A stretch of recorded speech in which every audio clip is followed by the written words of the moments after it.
But it's really fun to be here, guys. I do really appreciate it. Like Jay Fear said, we've had a month of January in North Dakota. It's been miserable, so this is kind of balmy down here. So, and it shouldn't be that way yet. Winter gets long enough. But anyway, just a little bit. What I want to do here today is I'm going to talk a bit about our grazing system, intensive grazing, then move into the cover crops, talk about what cover crops have done for us, why we're doing it, and then talk about that whole winter grazing on cover crops, and then kind of bring in the cash crops into that cover crop thing, which kind of fills in with Dave, what you talked about, and Jay as well. And then, if there's time, and I know we're short of time, but I'll try to fit it in, how we can stack a couple enterprise into that whole intensive grazing and cover crop thing that worked for us. A little bit about me. My great-grandfather came out of Canada in 1880 and then homesteaded in what was then Dakota Territory in 1882. So my kids are now the fifth generation on our ranch. So we have a lot of pride and heritage in that ranch and in agriculture and in trying to make that better. And, you know, I'm sure there's multi-generational farms or ranches in here as well, and you well know that's not always perfect, is it? It's a little bit of a challenge. And you know, I've had guys come up to me after I've spoke somewhere, and they've got half tears in their eyes, and they go, you know, none of my kids came back, and how did you ever accomplish that? And I said, well, maybe I was too positive. I'm not sure, but I have the absolute other problem. I've got 4 kids, and every one of them wants to be involved in the operation. And my oldest is the daughter, and she said, Dad, why is it because I'm a girl that I got excluded in this somehow? And she's got a good point.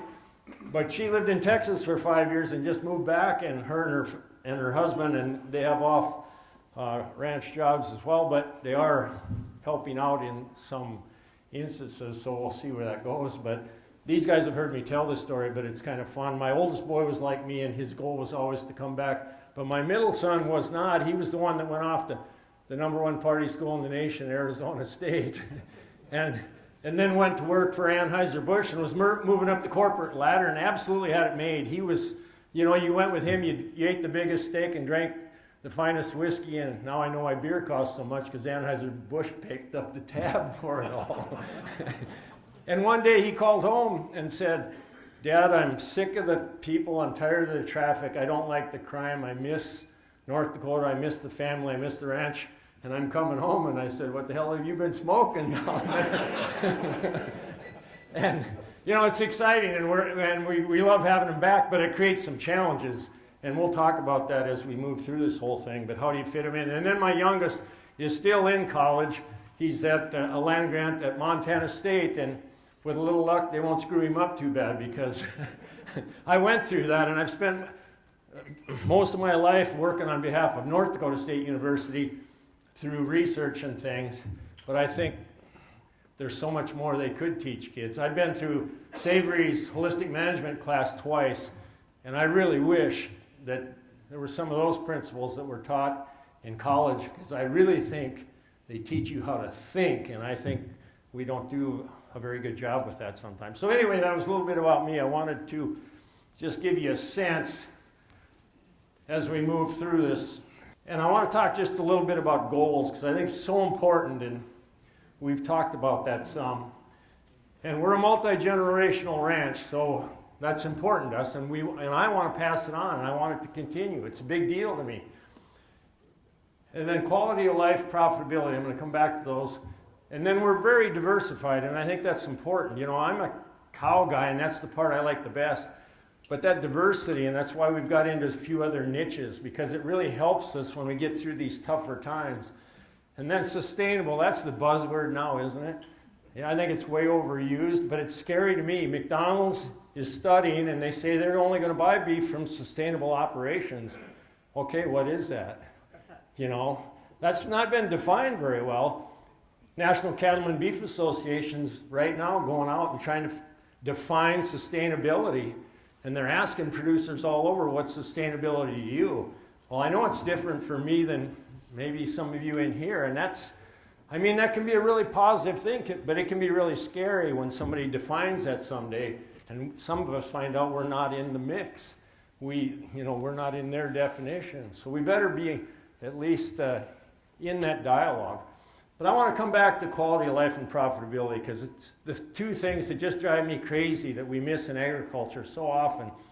I listened to one of the top guys from one of the national cattlemen's organizations the other day stand up in front of the group in North Dakota and say that we accept that we will probably not really ever make money in the cattle business.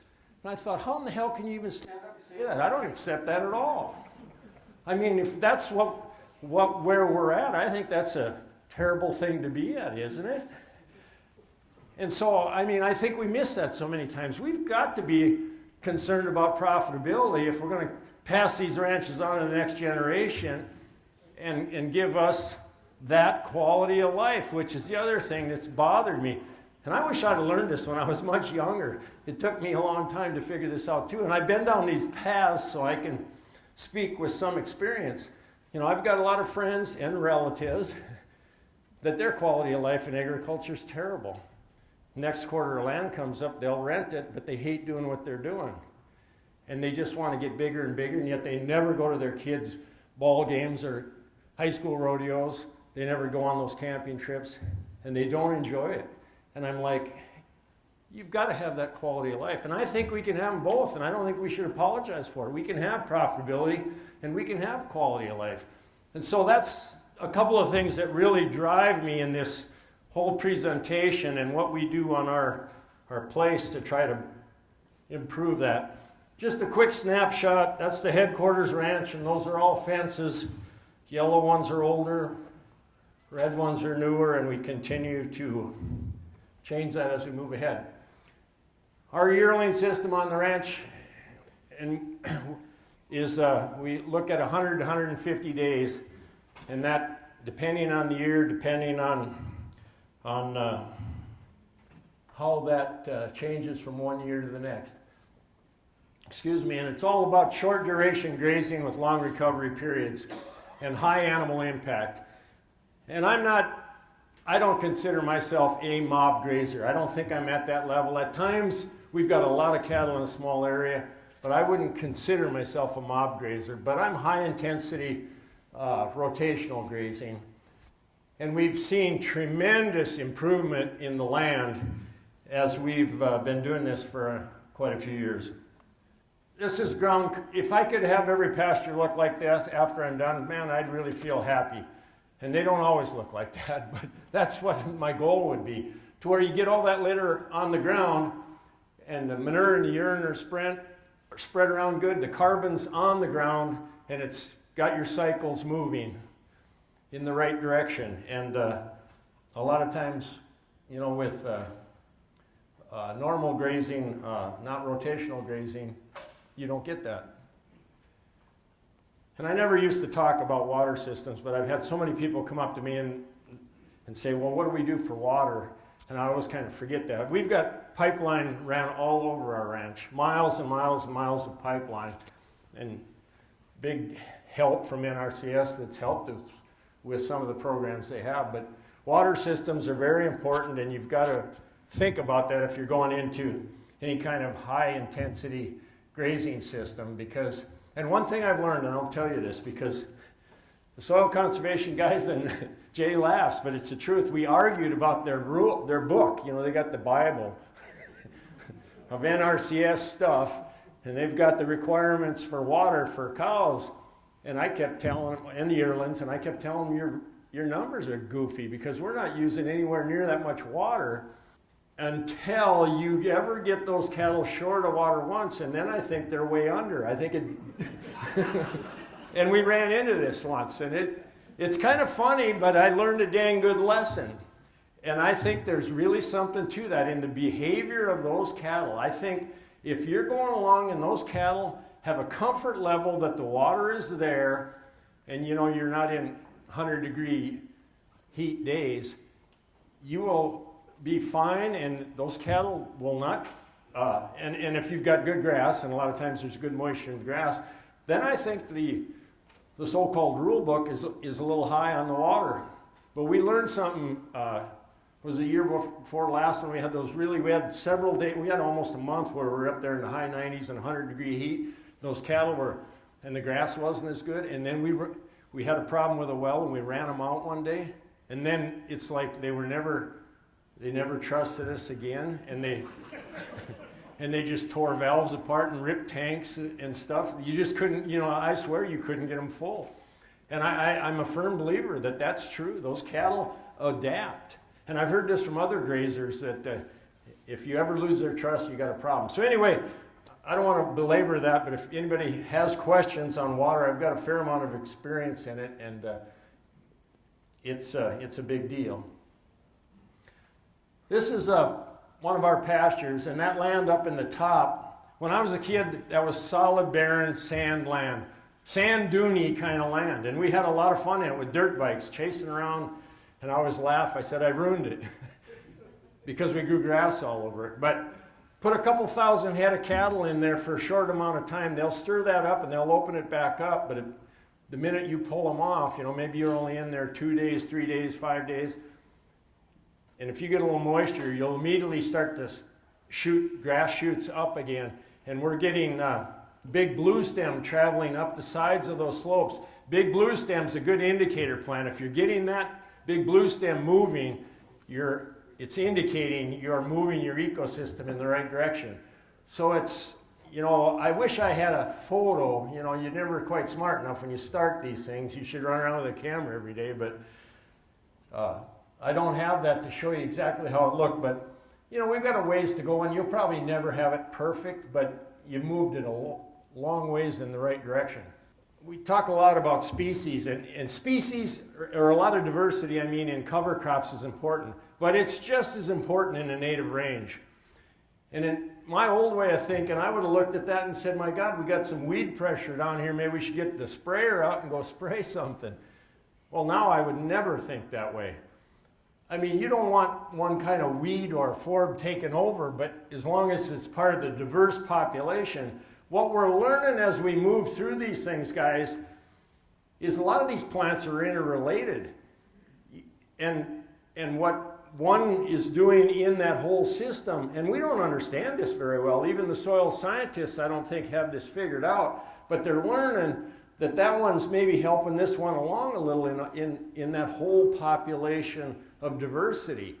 And that's something I didn't understand at all, and I think we're just scratching the surface of that. But you take purple prairie clover, which, it's a pretty little purple flowering plant, but I didn't know much about it. But here it's a legume, and here it's out in the pastures.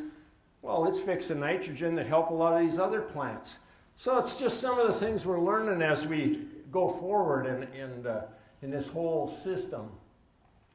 Just another shot of a pretty diverse population of many kinds of forbs and grasses in the native rangeland. This is something I would have never expected. North Dakota, you guys got a lot of trees. We don't, And my youngest son always tells me, Dad, the Northern Plains didn't have a bunch of trees, and maybe you're messing with nature here. But as we run a lot of cattle in a short amount of time on native range, all of a sudden we were popping aspen trees, cottonwood, and willow trees. And it's not like it's not like here where it might take you over, but take a couple of areas where there's a little basin and a little bit of wet, and man, we're popping these trees. Well, we talked about this, and we just think it's nature releasing more diversity. And for me, we're in the wildlife business, and I do like some trees, the aesthetics of them. So it's been a good thing for us, and one that I just didn't expect, and I kind of think it's kind of neat. Just a little bit about animal impact. This is western snowberry or buckbrush, and on the left it'd be an ungrazed pasture, on the right is grazed. And in the 70s, and some of you in here, when I was a little kid, there was a government program to get rid of western snowberry, and maybe it was even in this area, but it was in North Dakota. And my dad hired aerial sprayers, and they sprayed a lot of our pastures with airplanes, and in 2 years it was all right back. Well, now if we put a couple thousand head of cattle in there, and they'll tear that all up, and we don't have that problem with that anymore. We've got some, but again, now it's just part of a diverse population. I'll show you a couple more slides on that. But in the old days, that would have been all black. That would have been barren soil in the middle of that buckbrush. Look at the grass and look at the litter in there, and you're seeing grass plants come up. It's spread it out. And the next slide will show you that how those cattle actually, they'll graze off that snowberry. And you can see the plant that's bitten off there. You're actually changing the animal's behavior when you put them into a big group and move them around. And they'll become way less selective. They'll take down plants that you didn't expect them to. I'll talk about that a little more as we move through this. This would be a picture. There's 2,300 yearlings in there, and it's allowing for high animal impact. And what I just said, less selectivity, but helping to build a much healthier system. This is where it starts to get a little interesting. I know now how to improve the rangeland. Give me a lot of cattle, a short amount of time, and moving fairly quickly, and once over, and I will improve the rangeland very quickly and with a very high improvement. But where you run into trouble, and this is where intensive grazing gets a bad rap. You can take the performance away on those cattle if you're not careful. And I've done it. I've taken and held cattle, a couple thousand yearlings or whatever, in a pasture because I had a bit of a weed problem in there, and I'll take those weeds right out of there. And that come back in the next year, and that pasture will be just beautiful with grass, and it really improved it. But I probably took those cattle to zero gain for a day or two because I was, and if you know that and they're your cattle, it's one thing. But in some of these cases, we're partnering with people on cattle, or we may not even own the cattle or only own a share. That makes a big difference because they're there, they're businessmen. They're there to make good gains and a profit. So what we've learned, well, let's take a look at this first. On the once over strategy, you're going to increase your recovery time, which is good on native range. You are going to have higher carbon plants because it's going to be more mature, but you are going to increase your soil health, and for wildlife, it's really good. If you go to a twice over type system, you are going to decrease that recovery time. You're going to lower the carbon in those plants. Hopefully, you're going to increase the gain later in the season and meet those cattle performance goals. We'll keep going on this. So here, I'm going to set you up a little bit. This would be late August, North Dakota, once over grazed. We're going into grass that's about this tall, but it's going to be pretty mature, right? It's going to be, a fair amount of brown colored grass in there that you'll have some green, but a lot of brown. And then what we did was went to the Nutritional monitoring program out of Texas, which you take the manure samples, you send them in, and they've, through a computer model, have come up with a program that'll tell you what those cattle are supposedly gaining. So these are 8-weight heifers that came back on that once over mature grass, 9.9% protein. TDN was just about 64. Average daily gain was just about 1.5 pounds. Okay, guys, then what we did, because we were having trouble with this, getting the performance on those cattle, so we went then to a pasture that had, this would have been September 5th, and it had 90 days rest on, so it had been grazed early in the spring, but it had 90 days rest on, so it's got good regrowth on it. A little bit heavier cattle. It was the same cattle, but they just had a little more weight on them. Crude protein went up to 10.9, TDN was 65.3, but look at that average daily gain, 2.47. And I said, this is where we've got to go if we're going to get the performance on these cattle. I've never liked a twice over system because we don't get long enough rest, but I think we modify that, and that's what we're doing on our place now, and we did it this year with a group of heifers, and I tell you, it really worked good. We once over until about end of July, and then we went twice over with fast moves on pastures we'd been in earlier, and those cattle really put on the gain at the end, and were just in really good bloom when those cattle went to market. So, it's one of those things that you got to play with a little, like David said earlier. You've got to use some management. You've got to learn as you move along. But I think you can really get the performance on these cattle and still really build some positive things into your rangeland. One thing I want you guys to know is what works on my ranch may not work exactly for you, but the principles, just like he said, are the same. And you've got to take the principles and take them home and adapt them to your own operation. The same for David's things and the points Jay made and everything else. The principles are there. Then it's up to you to how do we adapt them and make them work for us. So I'm glad you brought that up because that's a great point.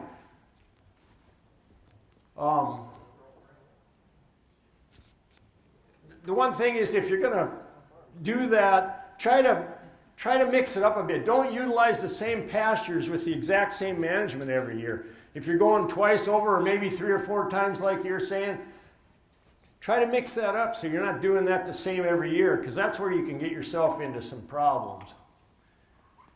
This is just a picture of a pasture that had been grazed early in June and then again 90 days later.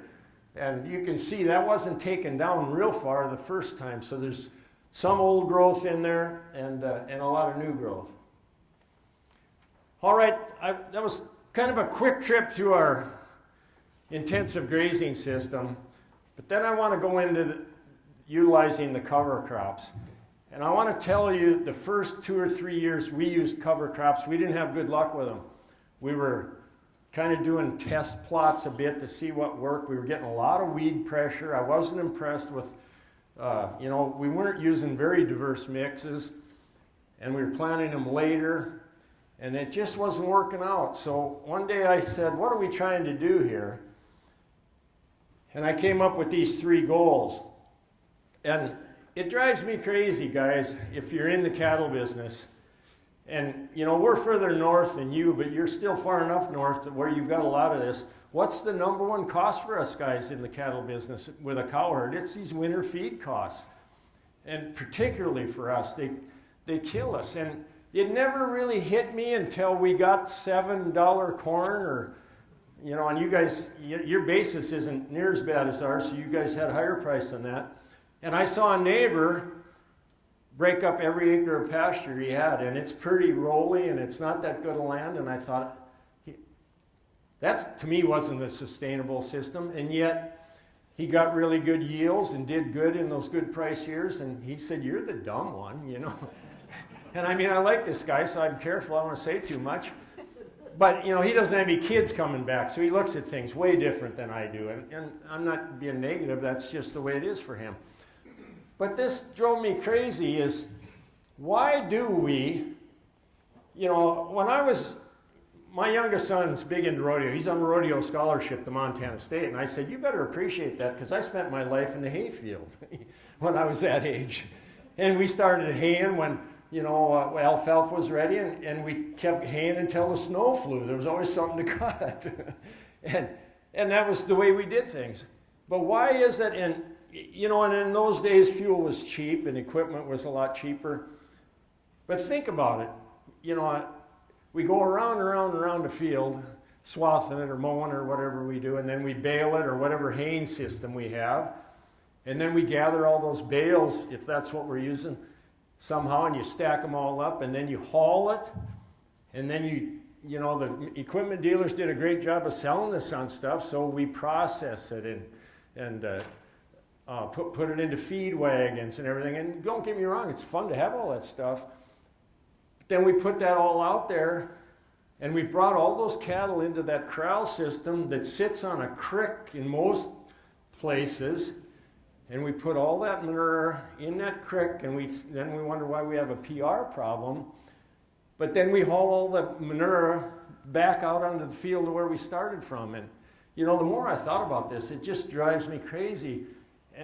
And why it drove me crazy is I never saw such a disparity between crops and livestock in my life. Usually, one was up here, down here, but when you had $7, $8 corn and cattle prices at that point were down here, and I'm saying we're not going to compete. And we're saying, the cattle industry is going just like this. We still have serious issues in the cattle industry. I was chairman of the Beef Commission in North Dakota, and I served on the National Livestock and Meat Board and the Beef Industry Council. Our demand for ground beef is going just like that at the same graph as chicken. The rest of the cuts are going like this. And why is that? Right now we're pricing ourselves completely out of the market. And I mean, I love these prices. Don't get me wrong. This is a great thing. But is it a great thing really long term? The good news is the rest of the countries in the world are learning to eat beef, and that's good. The United States, we're really turning a whole generation away from beef. So, that's a whole different issue, but one that concerns me. And my point was, as we saw this huge disparity, how do we get that back into order? And one of those is to try to get rid of these winter feed costs and try to make us compete with the grain business. And so number one, I wanted to cut those winter feed costs. Number two, we really have some organic matter depleted soils on our place. Again, and I'm not blaming my dad's generation or my grandpa's generation. They did what they thought was right at the time. And some of that was government programs that forced them into that. But we had wheat summer fallow on land that was, half of it's down here in Iowa because it blew away. It was so sandy, and you'd get sent out as a young person to, dig it up or do something to try to stop it, and it seemed frugal. And so anyway, can we build those back? And I wasn't sure we could, but can we build those back? And then third, we run a full-fledged hunting outfitting business, and so if I can propagate the wildlife, that's a great thing for us. So those three goals were what I went into cover crops with. This just, one of the first years we were in it, and we're using full season cover crops, which is a little different than a lot of you have been talking about here. And the reason is, we can do them after wheat, and we've become more of a row crop state than we ever did too. And it's really, you can't really do anything after beans or corn or anything like that. It's too late up there. Your only chance is something early, wheat or something like that. But if we don't have the moisture, it's really tough. So it's hit and miss. But I'm not saying you can't do it, and it fits in certain scenarios. But for me, where I'm going to try to winter graze, I want a good catch on this stuff. And so we're going to put it in full season. So we're seeding these in mid-June. It's really good for nutrient cycling. It's good for the wildlife. If you're going to integrate livestock into it, it's going to be really good. And we have proven we can increase soil health.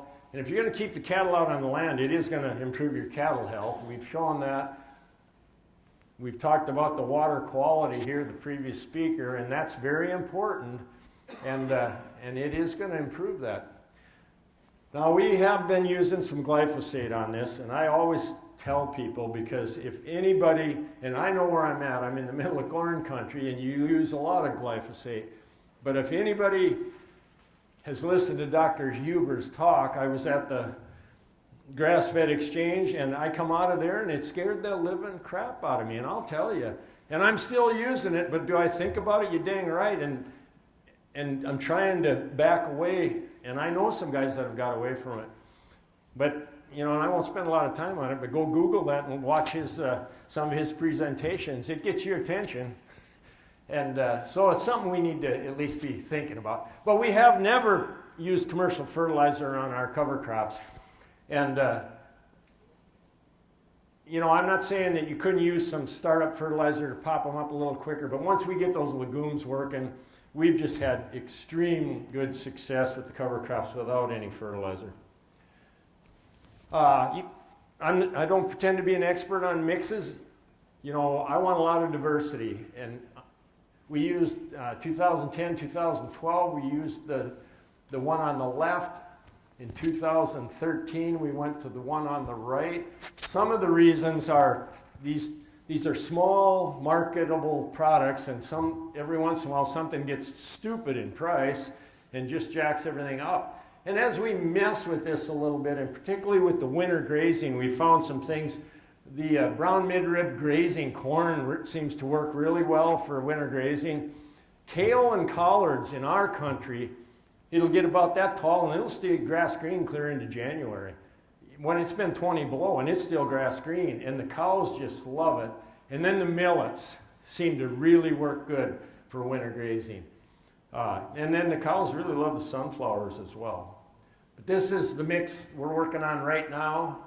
We just went into our first cover crop the day before, I guess day before yesterday, before we left to come down here, which is a little earlier than I would have liked to went there, but we've been so bitter that my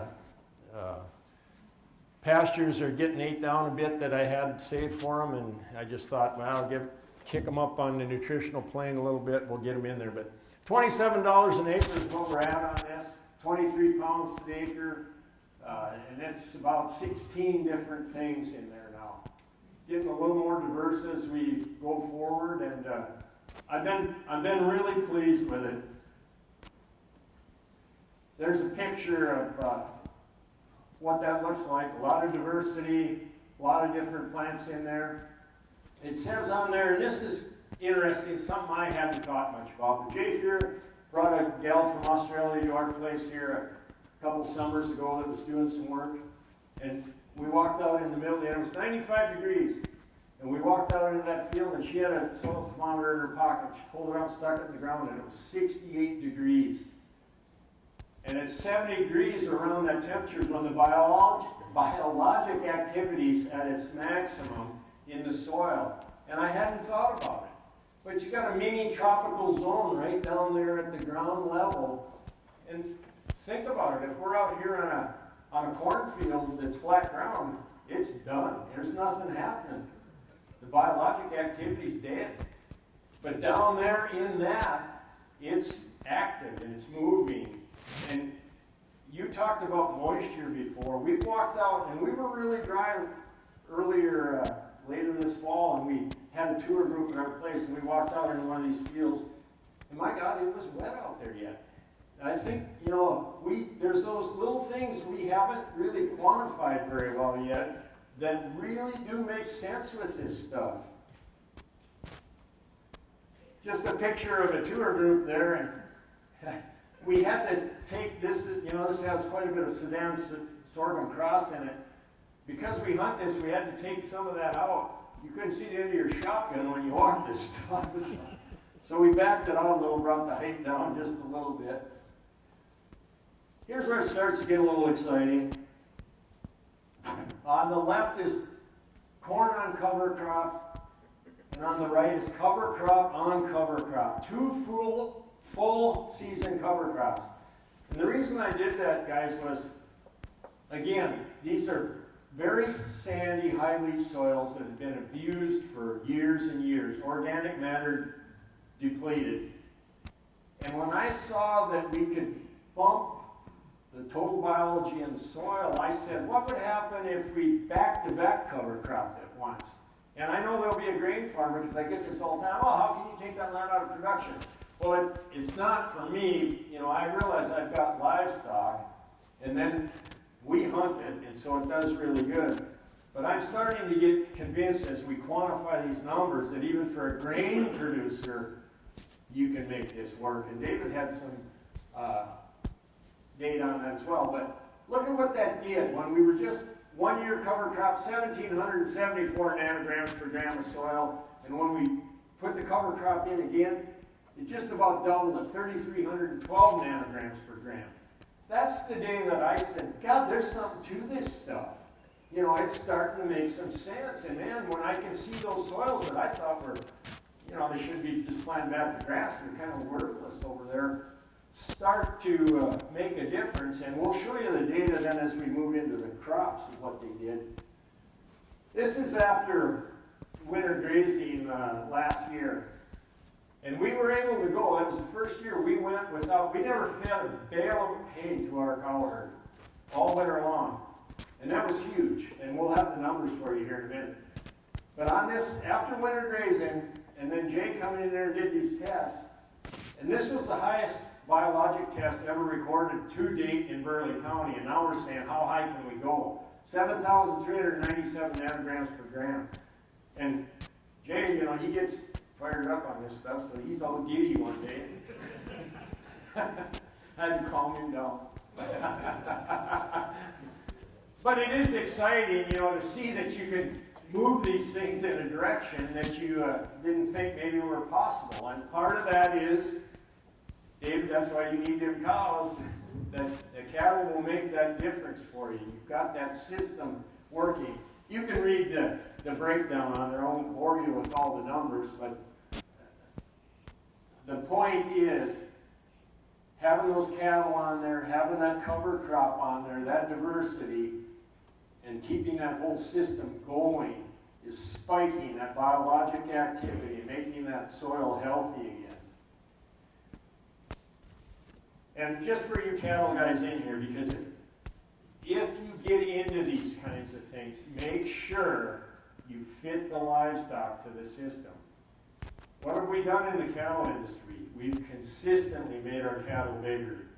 I know guys selling 2,000-pound cull cows. I know they're not weaning 50%.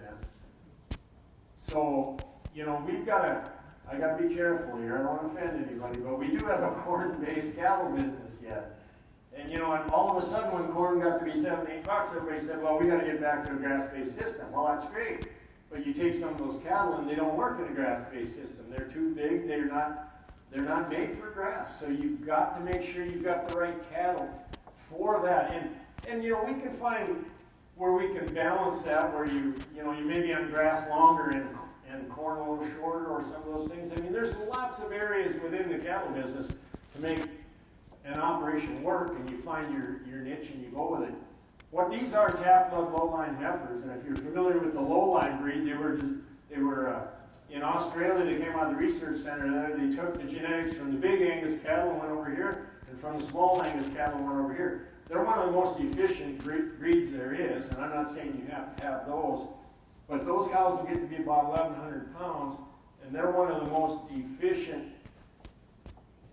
beef building animal, I think, out there. And so we've been messing with some of those because I think they'll fit into this kind of a system where you're trying not to have a lot of inputs and a lot of feed. And then we've also moved our calving dates, you know, we started out in the winter and went to later spring. We calve everything in May and June now. I don't use any calving barns. I don't spend any time with the cows. I don't have any expense in them.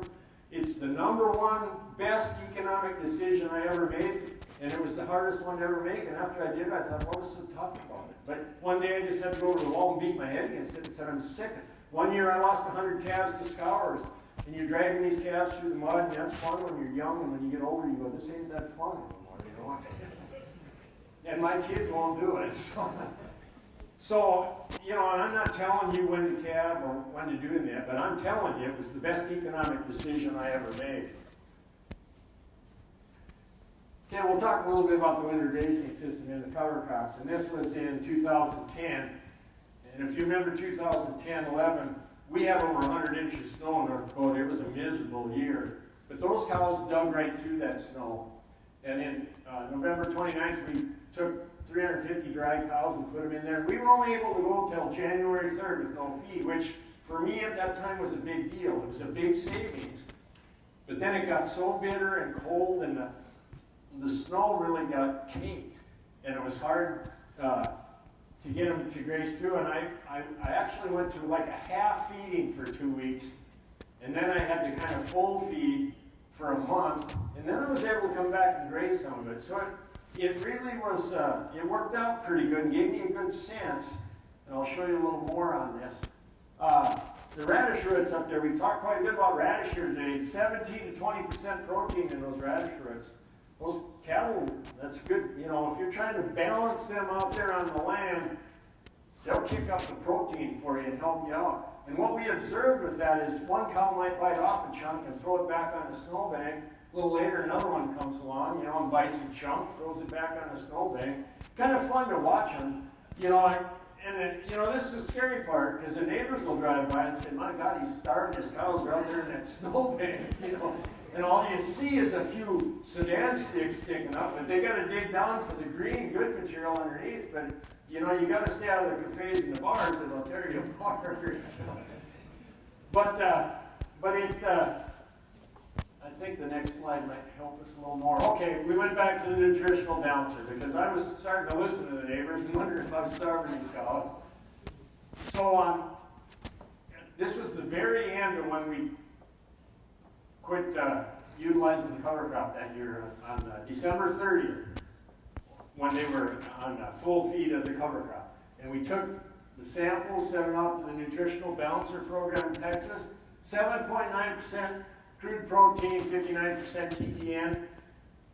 That doesn't say they're putting on a bunch of weight, but these are open dry cows, and remember, these aren't going to calve till May and June. They're right where I want them to be. They're maintaining, and I don't have any expense in them. So I said, hey, we got something here. This is working. This would have been 2012. That year we went till March 15th with no hay, and then we had to start feeding. And on February 10th, we again went back to the Nutritional Balancer Program, 8% crude protein, 58% TDN. As you can see, it was a much milder winter. And again, it worked well. This is last year. This isn't the Nutritional Balancer Program. We actually took a sample on April 7th of the cover crop to see what, and it's hard to know exactly what are the cows eating out there, but you do the best you can. And we turned them into this cover crop on April 1st. And the forage analysis there at Hubbard and Bismarck was 8.2 crude protein, 56.1 TDN, and according to the University of Florida's data, 7.78 is their requirements, and TDN at 52. So we're right in a good, we're actually overdoing their requirements there. And if you watch those cows, well, I think I've got a slide of that. Look at the manure sample, and it's something I've never used to do, go out and look at manure. But I've gotten to where you kind of got to pay attention, because if it's piling up, they're starting to get lacking in manure, and if it's nice and flat, and look at the millet in that manure sample. And, they were really loose on there, and the cattle were content, and I was very pleased with the way that worked.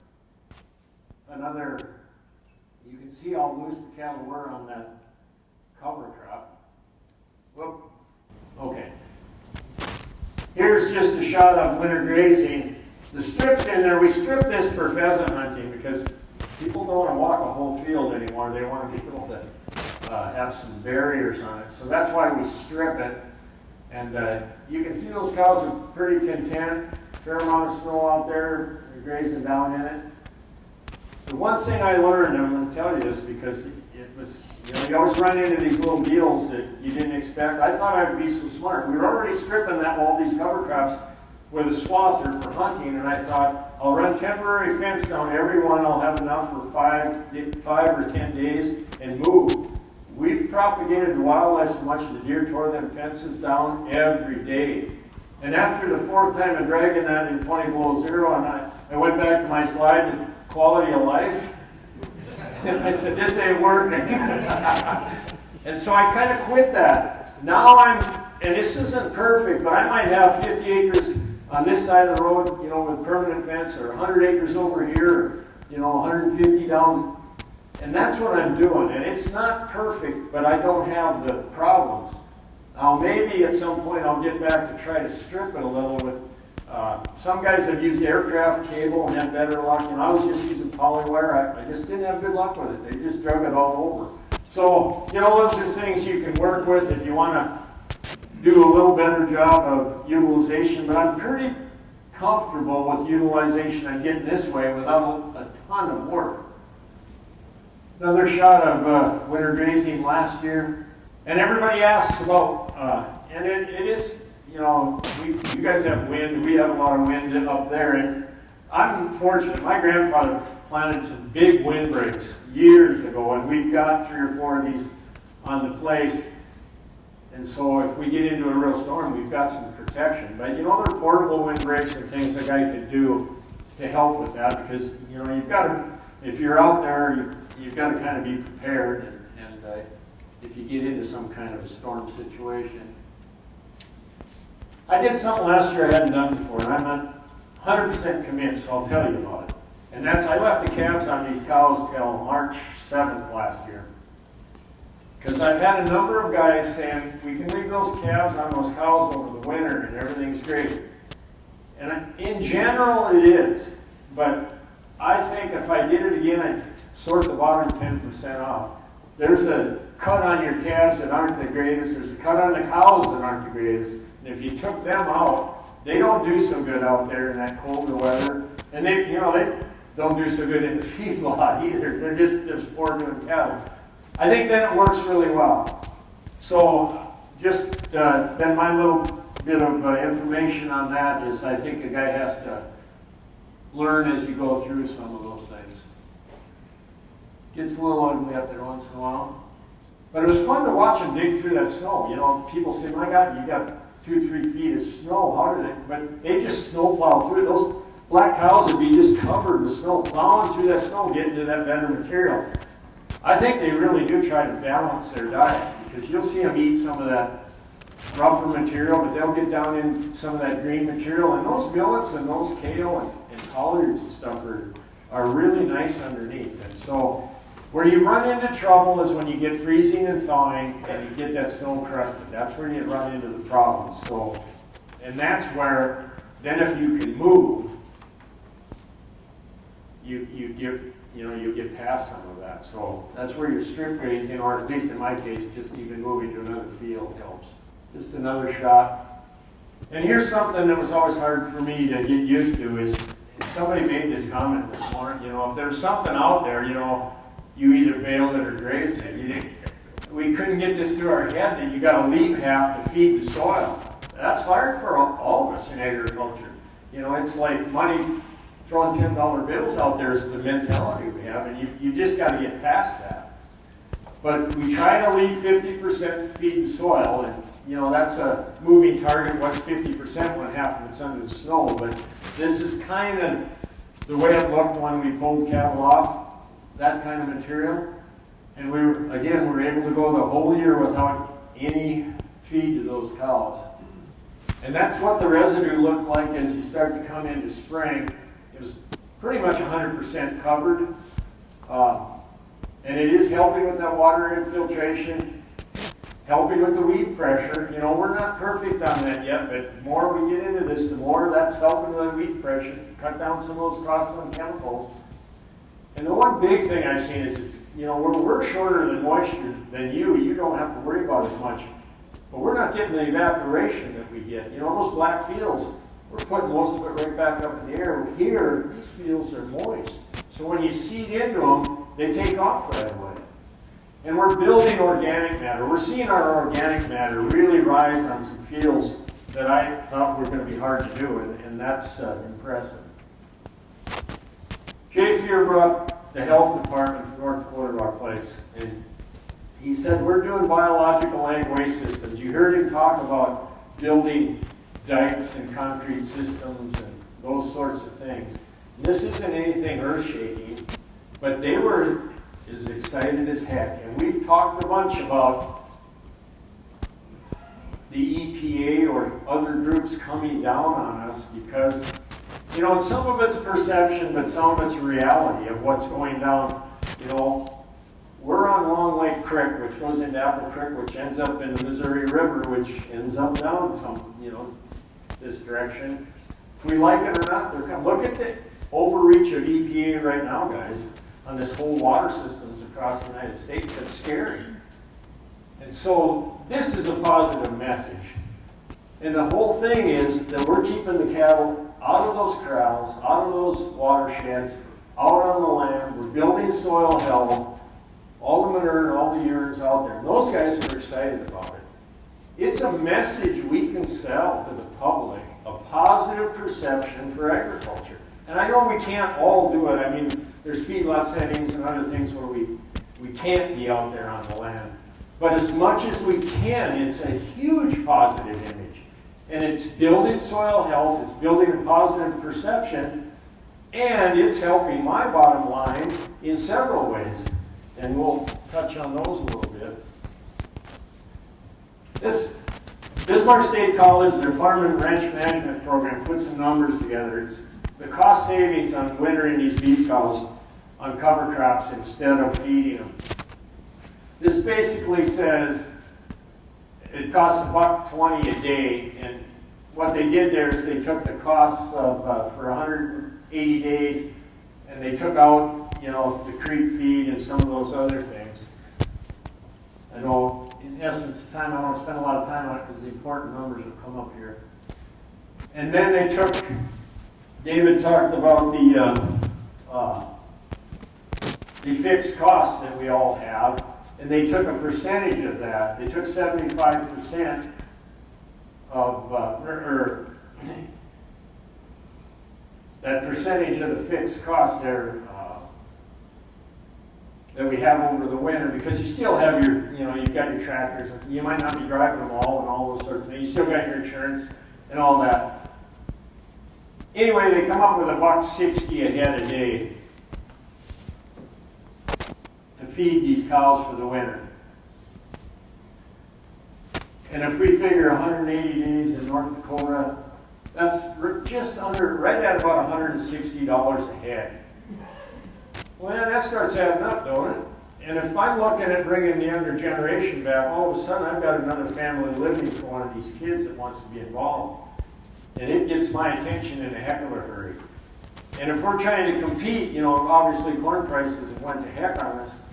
But when it was good and we're trying to compete as a cow guy to bring in that native range up, which isn't a good thing, and we can save this kind of money, it gets us at a level where we can start to compete with whatever that crop might be. If it's not corn, something else.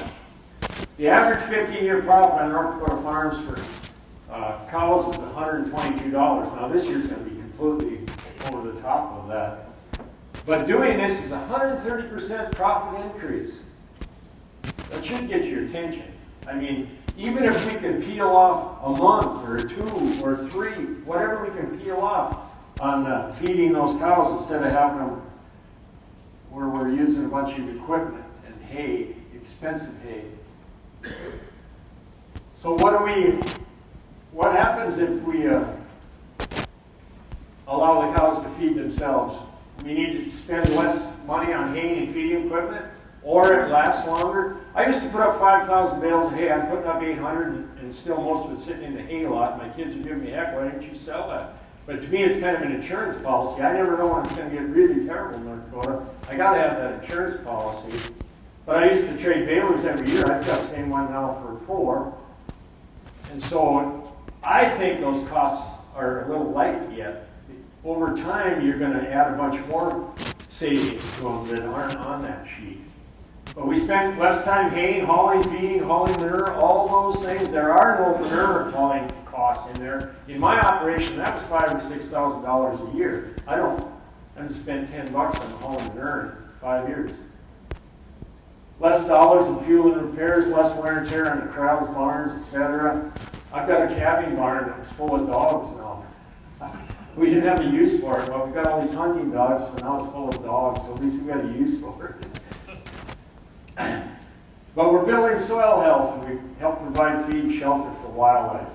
Quality of life goes up, right? Expenses are going down. Here's ready for spring seeding. No-till right into the residue. Here's the cover crop residue. You can see the manure on there. And, our corn compared to your corn are two different things. Of course, our costs are considerably less, but that's what our corn looks like when we just go right in there, no-till that into that. We've talked about the Sylvita. You've seen the chart already. And this is when we took the cover crop. I got to back up here because when I showed you the slide that had corn and cover crop, and then cover crop and cover crop, and then we went to sunflower crop. And I was working with the agronomist out of Montana a little bit on this, and he recommended I could cut fertilizer costs by 50%. I was a little skeptical yet, so I only cut them 25. Maybe I got the wrong slide for that, Gabe. Oh, this is the one. 25. Yeah, you're right. I've got the next year in here, that's why I'm getting confused. Anyway, so we cut them by 25%, our fertilizer cost, And we grew 2,200 pound sunflowers, 43 oil. That's the best crop of sunflowers we've ever had. And you can see down there the Solbita was 46, which said we needed some fertilizer, but we were starting to get up there, but we're not where we want to be yet. But we're moving in the right direction. And you can see the inorganic and the organic nitrogen and phosphorus on there. We're starting to move that in the right direction to where we don't need all those inputs. And here's what it does for the economics. On the left there is the Bismarck State College Farm Management Program's average total expenses for sunflowers of $244, gross profit of $411, and a net of $167. Mine on the right, total expenses, quite a savings, $198, gross profit of $477. My net's $279. We talked about crop producers can't make this work economically. I have a tendency to not buy that. I think you can. I think we're getting there. We're starting to quantify these numbers. I've always said, we just don't know the value of soil health yet, and we're starting to get our hands around that. Is that $1 or 1,000? Well, I don't think it's near down by $1. Maybe it's not 1,000, but it's probably closer to 1,000 than the $1 in the long-term scope of things. So that's what we've got to start thinking about. And if once we start seeing some of these, and if we can really start cutting fertilizer and chemical costs and those things, makes a huge difference. This is this year's sunflower, and this is the Haney test on the right, and it called for only 2 pounds of nitrogen. Well, 2 pounds is so close to 0, I elected 0. And then what I did on the other half of the field, just because I'm always skeptical and want to see, I applied half the normal rate. And so we had a cover crop down the middle, and on one half, we've got half the normal rate, and on the other half, 0 fertilizer.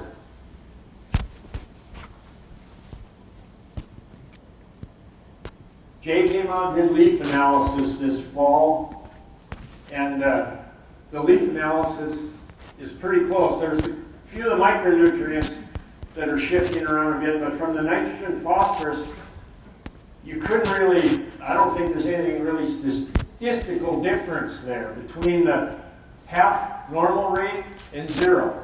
So I said, okay, this has got to be working then.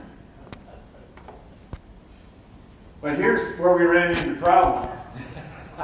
Now this is a cornfield that was next to the sunflower field, and you can't really read that, but the predators reduced the sunflower yield by 75%. They absolutely wiped out the sunflowers in our area. I hadn't seen that in 25 years. I don't know why they didn't move south. Something with the weather, they just stayed, and they just demolished the sunflowers.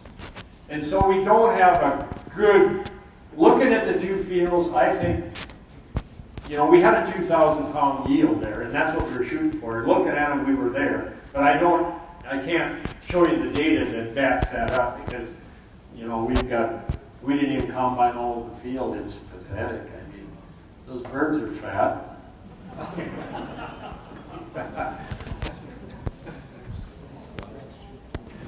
All right, just a little bit about, I kind of went through that whole thing on grazing system and cover crops and saving some money, and then stacking some enterprises.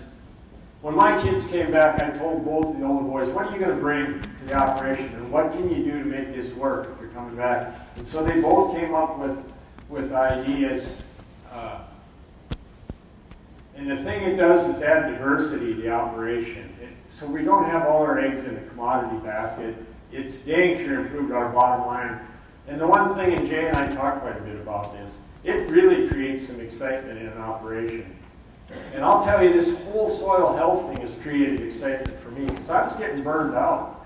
And it's one of the reasons I changed calving dates, and I've done a lot of things. I was just burned out. My dad passed away, my old hired man died, and my kids were out to college, and I said, either something's going to change or I'm going to quit. So I'm not having that much fun either. I was fighting the grumpy old man syndrome, and I wasn't quite there yet. So you know, it's created some excitement. And having my kids back and getting involved in these other adventures really creates some excitement because there's always something going on and there's lots of. And the other thing is it helps us tell the positive story of agriculture. My oldest son Jeremy established Rolling Plains Adventures. We're a full-fledged hunting outfitting business. We have people from all over the United States and a few foreign countries that come there to hunt waterfowl, pheasants, deer, coyotes, and it's a lot of fun, but a tremendous amount of work. But it's all because we utilize the cover crops and intensive grazing to make that all work. You know, the wildlife love the cover crops, and for winter food and things, it's been extremely helpful. And that's another good message for us to sell in agriculture, because particularly, and you don't have much public land here, North Dakota has some, but as you move further west, well, what do the people want to do? They want to get rid of the livestock because they think they're ruining the wildlife. And once in a while, I'll get to speak in one of those areas, and I go, bullshit. You know, it's not true. I said, we've got way more livestock on our ranch than we ever had, and the wildlife are tenfold. But you've got to manage a little bit and do some things. But the minute you take the livestock off, the rangeland will deplete, and the wildlife will leave, and you won't have either. So we've got to sell that message a bit. This is just a picture of my Jay's on the far left, Jeremy holding the horse. Jace is the cowboy of the family. He's dragging the calf there on the right. You can go to rollingplainsadventures.com or Blackleg Ranch. It's been an honor for me to be here. I really have appreciated it. Hopefully you can take a few of those principles and take them home and try to apply them. If there's anything I can ever do to help you, don't hesitate to holler. So, thank you very much.